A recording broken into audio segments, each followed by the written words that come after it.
یوه بله موضوع ده پرموټیشن ویت ریپیټیشن. که چیرې تاسو د هوم د لغاتو څخه ساده یو وارې هوم نوشته کړئ، د هوم د لغاتو څخه که چیرې تاسو پاسورډ جوړوئ څو لارې موجود دي؟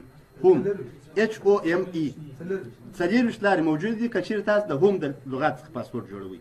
اوس بیا که چیرې په یو لغات کې مثلا پروګرامینګ مثلا زه وایم په دې کې دغه راغلی دی تکرار تور راغلی دی او دوه ایم پکې راغلی دی، یا مثلا دوه انې جیګانې پکې راغلی دی او دوه انې ایم پکې راغلی دی، دوه انې ار پکې راغلی دی. که چیرې سوال دا رقم و چې په هغه کې ریپیټیشن راغلی و، د ریپیټیشن دپاره د پرموټیشن فورمول دغه رقم دی n فکټوریل تقسیم پر r1 فکټوریل ضرب r2 فکټوریل ضرب rn فکټوریل پورې تر دې پورې ځي. مثلا که چیرې تاسو د پروګرامینګ د لغاتو څخه پاسورډ جوړوئ، څو لارې موجودې دي چې د پروګرامینګ د لغاتو څخه پاسورډ جوړ کړئ، نو ټوټل په پروګرامینګ کې چې هر څو توري وه نو هغه تقسیم پر د هغو پر تکرار باندې r څو واره راغلی دی؟ دوه وارې 2 فکټوریل. m څو واره راغلی دی؟ دوه وارې ضرب 2 فکټوریل. g څو واره راغلی دی؟ دوه واره راغلی دی، نو 2 فکټوریل ضرب 2 فکټوریل. دا هغه ټوټل فکټوریل تقسیم پر دغه r1 فکټوریل ضرب r2 فکټوریل ضرب r3 فکټوریل ضرب rn فکټوریل پر دې رقم باندې کولی چې پیدا کړئ.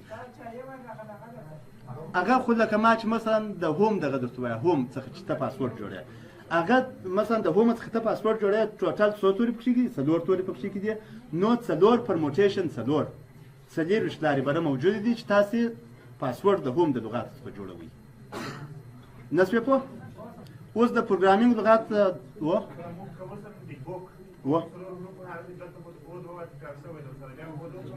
یا بیا په دغه فورمول کې بیا اچوئ 4 تقسیم پر 2 فکټوریل ضرب 1 فکټوریل ضرب 1 فکټوریل. 2 فکټوریل یعنی د 2 اوګان دپاره ضرب 1 فکټوریل د بي دپاره ضرب 1 فکټوریل د کې دپاره. پوه شوئ؟ بله دغه دی عملي دغه پروګرامینګ دغه دی. که چیرې مختلف توري وه، مثلا زه دغه نوشته کوم دغه د هوم څخه بغیر بل یو داس لغات اکټ مثلا اکټ لغات دی او ACT وایي څو لارې موجودې دي چې تاسو ته دغه ACT په ترتیب باندې ولیکئ. 6 لارې موجودې دي، په دې خاطر باندې ټوټل 3 توري دي او 3 پرموټیشن 3 مساوي کېږي په 6 باندې. او که چیرې بیا د یو مثال راته د بوک په نوم باندې، که چیرې زه مثلا د بوک د لغاتو څخه دغه جوړوم، مثلا پاسورډ جوړوم، ټوټل په بوک کې څو توري دي؟ BOOK، نو دا مساوي کېږي په n فکټوریل تقسیم پر څو اوګانې دي؟